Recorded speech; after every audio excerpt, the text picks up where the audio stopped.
For over a century, we've been told the same story about how the Americas were first populated. Asian peoples crossed the Bering Strait around 13,000 years ago, bringing civilization to a new world. But what if this narrative is incomplete? What if the real first Americans arrived tens of thousands of years earlier? Not from the frozen north, but across the Atlantic Ocean, from Africa. This isn't speculation. We're talking about hard archaeological evidence. 12,000-year-old skeletons with unmistakably African features, rock art dated to 50,000 years ago, and a pattern of ancient settlements that points directly toward Africa. We'll explore how natural Atlantic currents create a maritime highway from West Africa to Brazil, making ancient African voyages not just possible, but logical.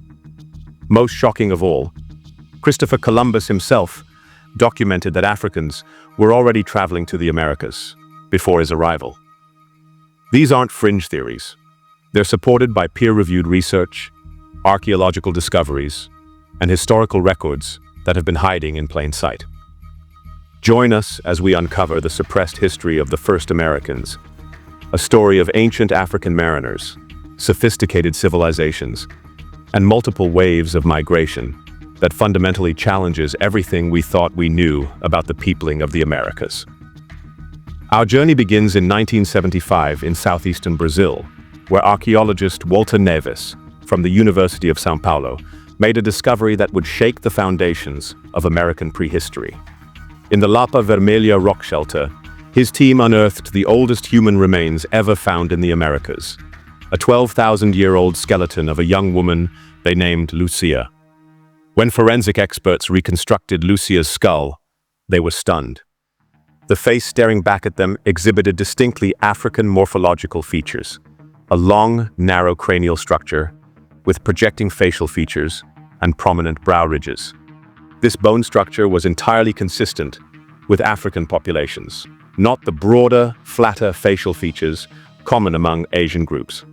When we started running the computer and seeing the results, it was amazing because we realized that the statistics, the quantitative analysis we were doing was not showing just people to be Mongoloid.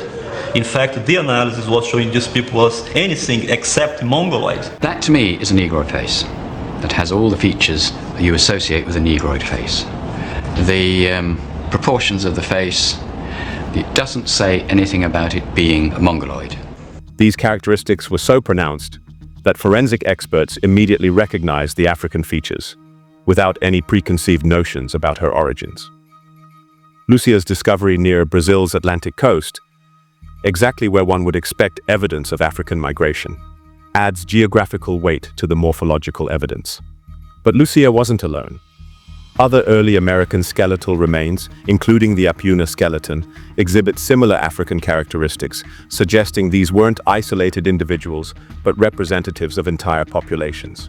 While Lucia provides crucial physical evidence, the Pedra Furada archaeological site offers even more dramatic proof of early African presence. Located in Serra da Capivara National Park in northeastern Brazil, this massive rock shelter sits strategically on Brazil's Atlantic coast, facing directly toward Africa across the ocean. The site contains over 1,150 rock art images depicting sophisticated hunting scenes, daily life activities, and ceremonial events, along with thousands of stone tools and artifacts. But it's the dating that's revolutionary. Multiple scientific methods, thermoluminescence dating of burnt quartz pebbles and radiocarbon dating of charcoal from hearths, have yielded dates of 50,000 to 65,000 years ago. These dates place human occupation at Pedra Furada tens of thousands of years before the accepted timeline for Asian migration via the Bering Strait. Crucially, this time frame corresponds to a period when only black populations existed globally. Other racial variations hadn't yet developed through environmental adaptation. The geographical positioning isn't coincidental. Pedra Furada represents the logical landing point for ancient mariners following natural Atlantic Ocean currents from West Africa to South America. The distance from West Africa to Brazil is approximately 1,600 miles, actually shorter than many migrations ancient peoples are known to have accomplished, and 6 times shorter than theoretical Australia to America's routes. For decades, extreme early dates like those from Pedra Ferrada were dismissed by mainstream archaeology. But recent discoveries have forced even skeptics to reconsider the timeline of human arrival in the Americas. In 2021, scientists at White Sands National Park in New Mexico announced a groundbreaking discovery: human footprints dated to 23,000 years ago, confirmed by multiple independent studies through 2025. These footprints place human presence in the Americas at the height of the last ice age, when the Bering Strait land bridge would have been impassable due to massive ice sheet. This timing aligns more closely with the African migration theory's proposed timeline than with traditional Asian migration models. If humans could reach New Mexico 23,000 years ago, the 50,000-year dates from Pedra Ferrada become far more plausible. Even more significant are the 33,000-year-old stone tools discovered in Mexico's Chiquihuite Cave. While these claims remain controversial, with some archaeologists questioning whether the artifacts are human-made tools or natural stones, they demonstrate sophisticated human occupation during a period when only African populations existed globally. The emerging Kelp Highway theory, proposing Pacific coastal migration by boat, ironically supports the feasibility of transoceanic migration that African origins theorists have long argued for. If ancient peoples could successfully navigate the Pacific coast using maritime technology, the shorter Atlantic crossing from West Africa to Brazil becomes even more plausible. One of the most compelling aspects of the African origins theory lies in the geographical distribution of the oldest archaeological sites in the Americas. Rather than being concentrated in Alaska, Canada, or the northwestern United States, where Asian migration via the Bering Strait would logically begin, the oldest sites are found along the Atlantic coast of South America, facing directly toward Africa. This settlement pattern makes perfect sense if the first Americans arrived from Africa via Atlantic Ocean routes. The natural Atlantic currents flow directly from West Africa to the coast of Brazil, creating a maritime highway that ancient seafarers could have followed. The concentration of early sites along Brazil's Atlantic coast, particularly in the northeast region that faces most directly toward Africa, creates a clear pattern that supports African origins. Furthermore, the geographical logic becomes even more compelling when we consider climatic conditions. While the Northern Hemisphere was experiencing the Wisconsin glaciation from approximately 120,000 to 10,000 years ago, creating harsh conditions that would have made Bering Strait migration extremely difficult, the Atlantic Ocean route from Africa to Brazil would have remained relatively stable and navigable throughout this period. The evidence suggests African migration to the Americas wasn't a single event, but occurred in multiple waves over thousands of years.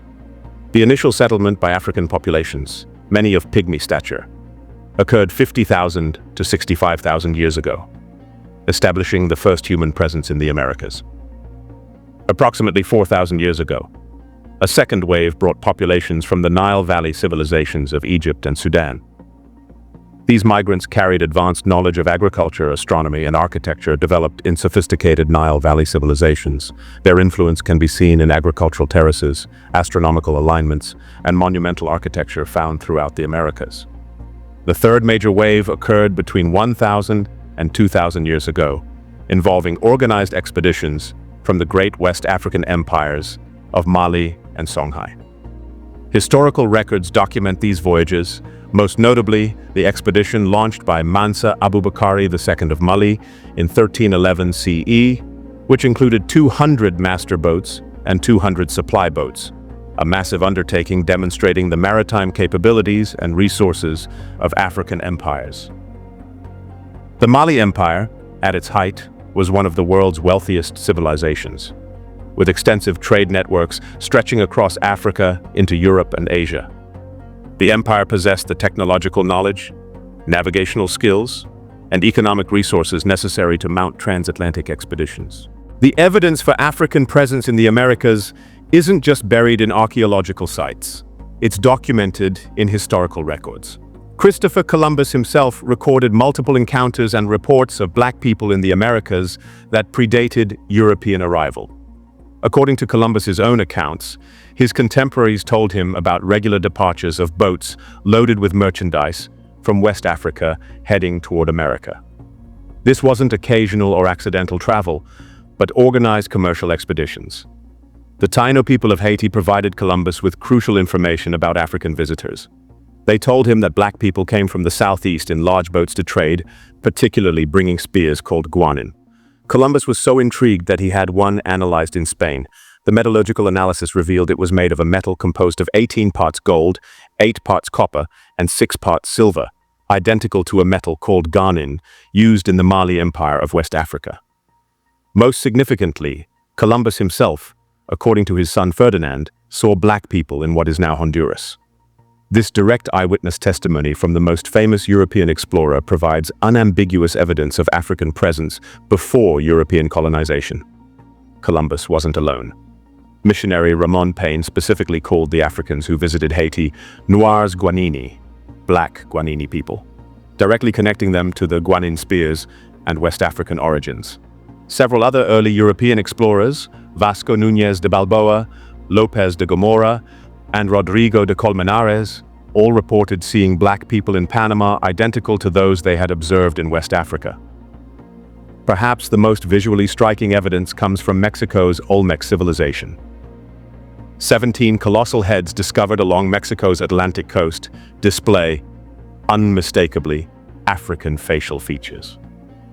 These extraordinary sculptures, some measuring 2.8 meters in height and weighing up to 50 tons, exhibit broad noses, full lips, and other distinctly African characteristics. These massive stone portraits face toward the Atlantic Ocean with what researchers describe as a menacing attitude, as if guarding the coastline from which their creators originally came. The positioning toward Africa isn't coincidental, but represents a deliberate connection to their ancestral homeland. The colossal heads wear distinctive helmets bearing striking resemblance to Egyptian military headgear, identical to those depicted in the tomb of Ramesses III and worn by Egyptian marine soldiers. The helmets covering Nubian braids on these sculptures represent historical documentation of African military presence in ancient America. In 1513, Ottoman Admiral Piri Reis compiled a world map that has become one of history's most enigmatic artifacts. Crafted from approximately 19 older maps, including remnants from the Library of Alexandria dating to 300 BC. It presents remarkably accurate depictions of South America, tracing the Andes mountain range and the Amazon River's precise course. The map's accuracy suggests sophisticated understanding of global geography, predating the European age of discovery. European explorers wouldn't reach the Andes for another 14 years, and the Amazon's full path remained uncharted by them until the 18th century. This knowledge likely owes more to ancient Egyptian sources than to Columbus, hinting that our ancestors knew of South America centuries before.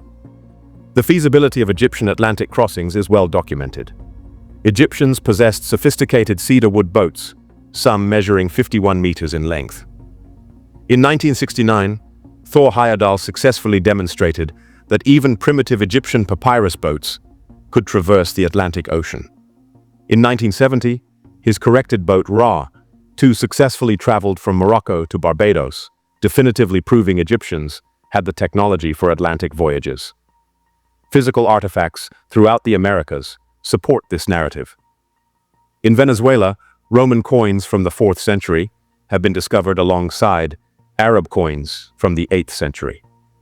As Roman currency remained in circulation long after the empire's fall, these coins were likely used together in Moorish territories of North Africa and Spain. Perhaps most compelling is a sculpture dated to approximately 900 AD, found in Peru, depicting an African man wearing a chequia, a traditional North African headdress. This artifact provides tangible proof of North African presence in South America nearly 600 years before Columbus. At the American Virgin Islands, 2 black skeletons, dating to 1250 CE, were discovered bearing African ritual markings on their teeth. Near these remains, inscriptions in southern Libyan script, used by the Tuaregs, were found. These skeletons represent black Tuaregs who had converted to Islam, possibly from the Mali Empire. The evidence is overwhelming and multifaceted. Skeletal remains with African features, ancient rock art predating Asian migration, settlement patterns pointing toward Africa, historical accounts from Columbus and other Europeans, colossal sculptures with African characteristics, and artifacts proving transatlantic contact. This doesn't erase the story of Bering Strait migration, but it adds crucial missing chapters. The first Americans weren't just Asian hunters crossing a land bridge. They were African mariners, Egyptian explorers, and West African traders who crossed the Atlantic tens of thousands of years before Columbus was born. The implications are profound. Rather than being solely descendants of enslaved peoples brought against their will, African Americans can trace their connection to the Americas back to its very beginning. The first Americans were black, and their story, suppressed for too long, is finally being told.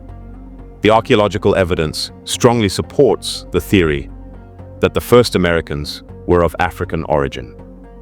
What do you think about this hidden history? Share your thoughts in the comments. And don't forget to subscribe for more suppressed stories from our past.